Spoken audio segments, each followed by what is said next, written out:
दोस्तों, आज मैं आपको सुनाने जा रहा हूं अपनी मंडली की सदस्या अनुलता राज नायर की लिखी कहानी तेरा मुस्कुराना। सुबह का नारंगी सूरज अपना रंग आसमान के हवाले करके झक सफेद रोशनी फैला रहा था। 9:30 बजने वाले थे। ओफ, कहीं देर ना हो जाए। मैं अचानक बेसब्र हो गया। बेतरतीब पड़े हुए ड्रेसिंग टेबल में हेयर ब्रश खोजा और बालों को यहाँ वहाँ सेट करने लगा। हर सुबह की तरह आज भी सही वक्त पे दफ्तर पहुँचने के अलावा और कोई बात दिमाग में नहीं थी। आईने में अपना अक्स देखा तो खुद पे हंस पड़ा। बेख्याली में मैंने उल्टी तरफ मांग निकाल दी थी, बचपन की तरह, और बिल्कुल वैसा ही लगने भी लगा था, बचपन की तरह क्यूट। इस शब्द के ध्यान आते ही मेरे चेहरे की हंसी काफूर हो गई। सख्त नफरत थी मुझे इस शब्द से। क्यूट? लड़के भी कभी क्यूट दिखते हैं, मगर यह नामुराद शब्द मुझे आज याद आया ही क्यों? जबकि इस शब्द से जुड़ी हर बात मैं भुला देना चाहता हूं, मगर एक याद तक को शिकस्त देने का दम मेरे भीतर नहीं था। मुझे लगा मैं वाकई बड़ा हारा हुआ इंसान हूं। मेरा मन अतीत की लंबी यात्रा पर निकलता उसके पहले ही मैं अपने फ्लैट से बाहर निकल गया और सड़क के भागते दौड़ते ट्रैफिक में मेरे ख्याल भी कहीं गुम हो गए। दफ्तर पहुंचकर घड़ी देखी तो 10:15 हो चुके थे, यानी फिर लेट। सारा स्टाफ कॉन्फ्रेंस हॉल में था और नए बॉस की वेलकम पार्टी शुरू हो चुकी थी। लोग फूलों के गुलदस्तों से नए बॉस का स्वागत कर रहे थे। मेरे हाथ किसी ने मुरझाया हुआ सा गुलदस्ता पकड़ा दिया।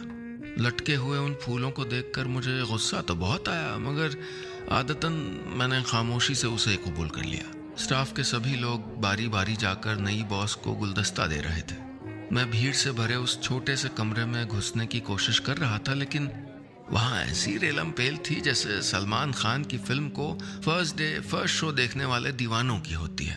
खैर, किसी तरह मैं भी उन तक पहुंचने में सफल हो गया, मगर बॉस पे नजर पड़ते ही मेरे हाथ से गुलदस्ता गिर पड़ा।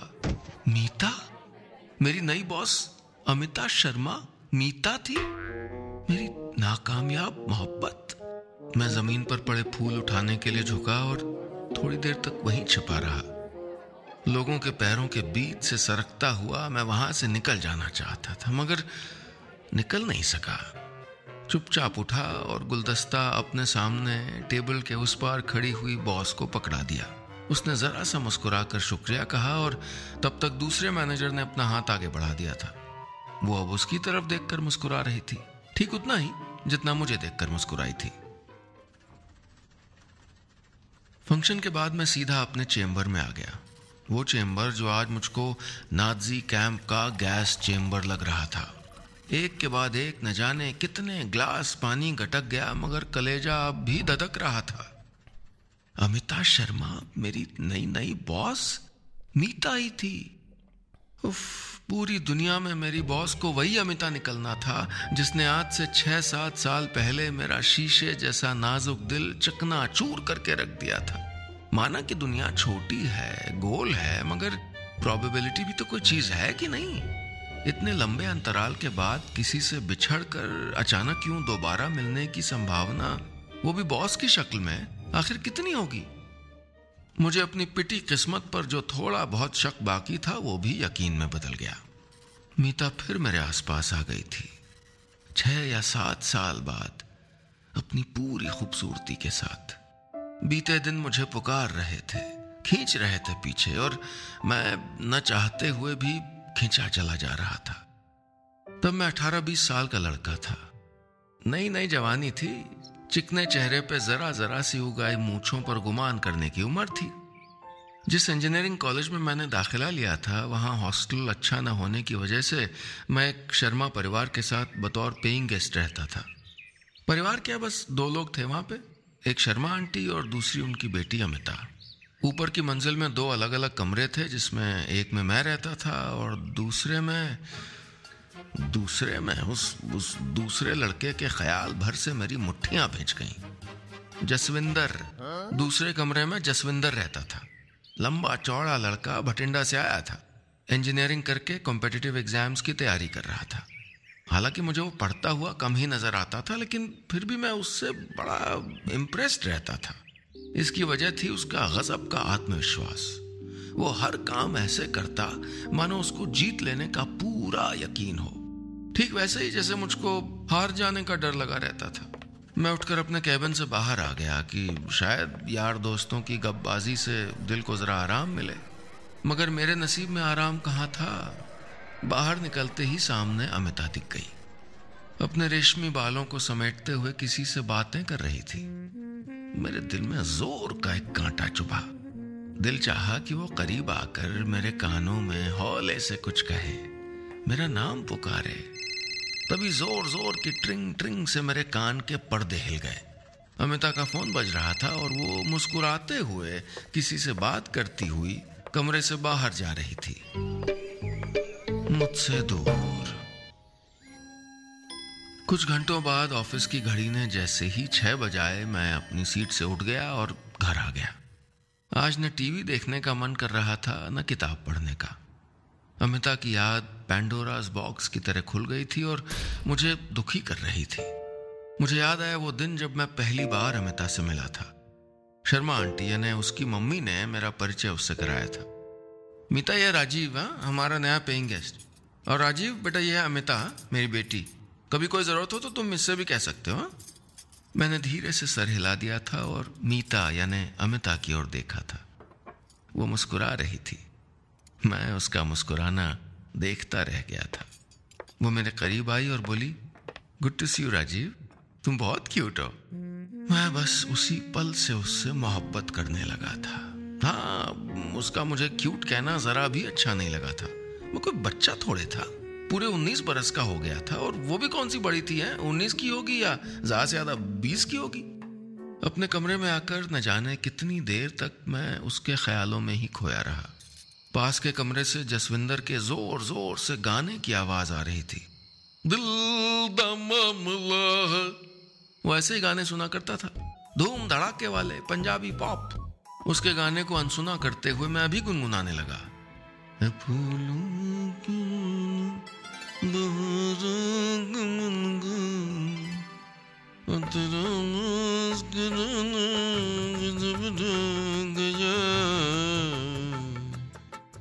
अमिता से चंद मुलाकातों के बाद ही मेरी जिंदगी का एक ही मकसद रह गया था, उसे इम्प्रेस करना और उसके आसपास रहना।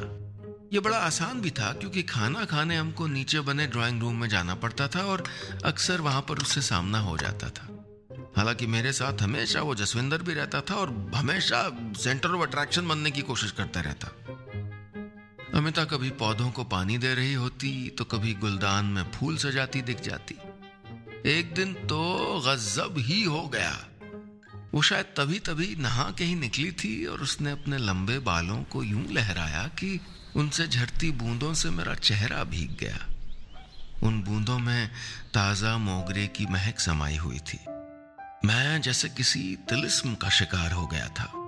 वहीं खड़ा रहा, बुत बना। डाइनिंग टेबल पे ब्रेड कुतरता हुआ जसविंदर मेरी हालत देखकर मुस्कुरा दिया और बड़ी ढिठाई से गुनगुनाने लगा, किसने भीगे हुए बालों से यूं झटका पानी, झूम के आई गुटोर टूट के बरसा पानी। अमिता खिलखिला के हंस दी और उसने अपने टॉवल से मेरा चेहरा पोंछ दिया। उसके बाद तो मैं हर वक्त उसी के बारे में सोचता रहता, रात भर उसी के ख्वाब देखता। आईने के सामने खड़ा होता तो अपनी जगह उसकी सूरत दिखाई देती। कसम से जिंदगी की फिजिक्स केमिस्ट्री सब गड़बड़ा गई थी। मैं वाकई बावरा हो गया था। ऑफिस में अमिता को देखने के बाद से मेरा मन बेचैन हो गया था। पूरी रात मैंने बालकनी में ही बैठे यादों को झाड़ते पोंछते गुजार दी थी। सुबह अपनी कॉफी बनाकर सिप करने लगा तो उसमें भी अमिता का अक्स नजर आया। मैंने कॉफी पर सरका दी। मुझे याद आया कि मेरे एग्जाम्स के दौरान अमिता अक्सर कॉफी के 2 कप लेकर चली आती थी, एक मेरा एक उसका। मेरे कप के झाग में वो एक स्माइली बना दिया करती थी। मैं दीवाना उस स्माइली में उसकी सूरत देखा करता और गर्म कॉफी सुड़कने के चक्कर में अपने होंठ जला लेता। वो मुस्कुराती रहती और मेरी मोहब्बत का गुब्बारा फूल कर कुप्पा हो जाता। मगर जब मुझे जसविंदर के कमरे में भी कॉफी के मग नजर आते तो लगता कि किसी ने मेरे गुब्बारे पर पिन चुभो दियो। मैं पूछना चाहता था उससे कि उसके दिल में आखिर है क्या।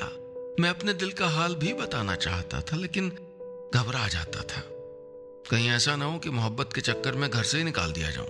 और वहीं मेरा रूममेट जसविंदर मेरी आंखों के सामने खुलेआम उससे फ्लर्ट करता, उसे देखकर मस्ती भरे गीत गुनगुनाता, अपनी बाइक में लिफ्ट ऑफर करने के अलावा कभी कभी उनके घर का राशन और सब्जियां तक खरीद के ले आता था। मुझ में ये सब हुनर कहाँ थे। जसविंदर बार बार मुझसे बाजी मार लिया करता था और मैं मन महसूस कर रह जाता। हम कभी फिल्म देखने जाते तो जसविंदर ही बीच में बैठता और पूरी फिल्म के दौरान मैं विलन की सूरत पर जसविंदर की सूरत इमेजिन करता रहता, लेकिन खुद कभी अमिता के पास बैठने की हिम्मत नहीं जुटा पाया। मैं जसविंदर की तरह मस्त मौला और मैचो मैन बनने की बराबर कोशिश करता रहता, लेकिन नतीजा वही, सिफर। एक बार मैंने अमिता को खत लिखने की भी कोशिश की थी कि शायद मैं अपने दिल की बात लिख के आसानी से कह पाऊं। बड़े जतन से गुलाबी कागज में फिल्मी गानों के साथ मैंने अपनी जिंदगी का पहला प्रेम पत्र लिखा, मगर फिर वही डर। यानी मोहब्बत करने की हिम्मत तो थी, लेकिन इजहार करने की नहीं, और मैंने खत किसी किताब में छिपा के रख दिया। शायद अच्छा ही किया था, क्योंकि 2-4 दिन बाद ही जसविंदर ने मुझको बुलाकर एक गुलाबी कागज में लिपटा तोहफा पकड़ाया और अमिता को दे आने का आदेश दिया। तोहफे के बाहर चिपके एक सुर्ख लाल दिल वाले स्टिकर को देखकर मेरी रगों में बहने वाला खून अचानक बर्फ हो गया था। दिल ने जैसे धड़कना ही बंद कर दिया था। उस दिन मेरे मन के भीतर बजने वाला मोहब्बत का जल तरंग अचानक भांगड़े के ढोल में बदल गया था। रोज की तरह आज फिर घड़ी का कांटा दौड़ रहा था। 9 बजने को थे। मेरा मन जरा भी ऑफिस जाने को नहीं कर रहा था। अतीत के वो बदरंग पन्ने में दोबारा पलटना नहीं चाहता था, मगर कोई चारा नहीं था। मैं तैयार होने लगा। ऑफिस पहुंचकर मैं अपने चेम्बर में बैठा ही था कि तभी इंटरकॉम बजा। मैंने रिसीवर उठाकर हेलो कहा तो दूसरी तरफ अमिता की आवाज सुनाई दी। मिस्टर कुमार, मेरे चेम्बर में आई प्लीज। मैं कुनमुनाता हुआ अपनी कुर्सी से उठ गया। मिस्टर कुमार। 5 मिनट बाद मैं और अमिता आमने सामने बैठे थे। वो आज भी पहले की तरह खूबसूरत थी, सरसों के खेत में बाहें पसारे खड़ी किसी फिल्मी हीरोइन की तरह। मैं टेबल के नीचे पड़े कालीन के रेशों में नजरें उलझा रहा था और उसकी आंखें सीधे मुझ पर टिकी थीं। उसकी आंखें जैसे चांदी के प्याले में लबालब शहद भरा हो। कल सबके बीच बात करने का मौका नहीं मिला। कैसे हो? उसने बात शुरू करते हुए कहा। मैं चुप रहा। थोड़ा बदल गए हो? उसने वही शरारती मुस्कान बिखेरते हुए पूछा। हाँ, थोड़ा बदल गया हूं, मैंने बिना मुस्कुराए जवाब दिया। मैं उसके चेहरे की तरफ देखे बगैर जानता था कि वो मुझको ही देख रही है, लेकिन मैं उसकी तरफ नहीं देखना चाहता था। जिस दिन मैंने जसविंदर का गुलाबी कागज और सुर्ख दिल वाला तोहफा अमिता को दिया था, वो ऐसे ही तो मुस्कुरा रही थी और मुझे तब भी उसकी तरफ दोबारा देखने की बिल्कुल इच्छा नहीं हुई थी। उस दिन मैंने जी भर के अपनी किस्मत को कोसा था और खुद को भी कि मैंने जसविंदर को परे धकेल कर अपना खत उस तक क्यों नहीं पहुंचाया। क्यों किसी जिंदा दिल आशिक की जगह बुजदिल डाकिया बन गया था मैं। मेरे दिलो दिमाग में हड़कंप मच गया था, मगर मैंने न जसविंदर से कुछ कहा न अमिता से, और चुपचाप उसका घर छोड़कर हॉस्टल शिफ्ट हो गया था। मेरी पहली मोहब्बत की पतंग आसमान में लहराती उसके पहले ही उसकी डोर जसविंदर के तेज मांझे ने काट फेंकी थी। उस दिन मैंने कसम खाई थी कि कभी अमिता से नहीं मिलूंगा और कभी किसी भांगड़ा सुनाने वाले बिंदास टाइप लड़के के साथ रूम बिल्कुल नहीं शेयर करूंगा। मगर किस्मत ने धोखा दिया और आज मैं और अमिता फिर एक रूम में बैठे थे और अब हमारा रोज ही एक दूसरे से सामना होने वाला था। जिस कहानी का क्लाइमैक्स ही मुझे नापसंद था, वो कहानी मैं दोबारा नहीं पढ़ना चाहता था। अतीत की बंद किताब को फिर से नहीं खोलना चाहता था। घर आकर मैंने लंबी छुट्टी की दरखास्त लिखी और ऑफिस भिजवा दी। फिर अपने बेतरतीब पड़े कमरे को समेटने लगा, क्योंकि बेतरतीब मन को समेट पाना मुझे आता नहीं था। सारा दिन यूं ही गुजर गया। सच कहूं तो बड़ी मुश्किल से गुजरा। तभी डोरबेल की आवाज से फ्लैट की खामोशी टूट गई। मैंने दरवाजा खोला तो अमिता खड़ी थी, उसी शरारती मुस्कान के साथ। बिना कुछ कहे वो अंदर आ गई और मेरे कमरे में यहां वहां देखने लगी। मैं भी उसे देखता रहा, सोचता रहा कि वो यहां क्यों आई है। मुझे इससे दोस्ती नहीं करनी थी, मोहब्बत से कम कोई रिश्ता नहीं करना था, कतई नहीं। कमरे की खामोशी बेचैन करने लगी तो मैंने गाने लगा दिए। एक पुरानी सीडी पड़ी थी, जसविंदर की थी, जिसको मैंने याद की तरह संभाल रखा था। जब यादों को सहेजने के लिए फूल ना हो तो कांटे ही सही, क्या फर्क पड़ता है। शांत कमरे में भांगड़े के ढोल की आवाज गूंज गई। अमिता ने उठकर म्यूजिक प्लेयर का स्विच ऑफ कर दिया। कमरे में फिर सन्नाटा पसर गया। वो मेरे एकदम करीब आके खड़ी हो गई और फिर उसने मेरी आंखों में झांकते हुए पूछा, तुम अचानक घर छोड़ के हॉस्टल क्यों चले गए थे? उसके सवाल को इग्नोर करते हुए मैंने पूछा, जसविंदर कहाँ है आजकल? मुझे क्या पता, जिस साल तुम गए उसी साल मेरा भी एमबीए में एडमिशन हो गया। मैं अहमदाबाद चली गई थी। अमिता के लहजे में तलखी थी। मैंने हिचकते हुए कहा, तुम्हें तो जसविंदर पसंद था ना, और उसका वो गिफ्ट भी? उसका गिफ्ट? अमिता ने हैरानी से कहा, मगर वो खत, वो राइटिंग तो तुम्हारी थी। अब मैं अमिता से भी ज्यादा हैरान था। मैंने हक बकाते हुए पूछा, क्या उसमें कोई खत था, वो भी मेरी तरफ से? जी हाँ, खत था उसमें, और आखिर में नाम भी तुम्हारा ही था, अमिता ने ताना मारते हुए कहा। मैंने अपना सर पकड़ लिया। तो वो तुमने नहीं लिखा था? अमिता ने उदास होकर पूछा। मैं फिर हड़बड़ा गया। हाँ, मैंने ही लिखा था, मगर तुम्हें दे नहीं सका था। देना चाहता था, मगर वो जसविंदर बीच में आ गया था। अमिता फिर मुस्कुरा रही थी। थोड़ी देर हम दोनों के बीच खामोशी आवाज बनकर तैरती रही। वो एक खत जो उसे देने की हिम्मत नहीं कर पाया था, वो हमारी मोहब्बत का इकलौता दस्तावेज साबित हुआ था। मैं उठा और फिर से म्यूजिक सिस्टम ऑन कर दिया। कमरे में फिर से ढोल की आवाज तैर रही थी और मेरी आंखों के आगे भांगड़ा करते हुए जसविंदर की सूरत नाच गई। वो जसविंदर जिसने मुझे इश्क की बाजी जिता दी थी। तभी अमिता बोली, तुम अब भी बड़े क्यूट हो। मैं मुस्कुरा दिया। आज मुझे सब अच्छा लग रहा था। ढोल की आवाज, भांगड़े का शोर, जसविंदर की याद और ये बचकाना सा शब्द भी, क्यूट। दोस्तों, कहानी खत्म, पैसा हजम। उम्मीद है ये कहानी आपको पसंद आई होगी।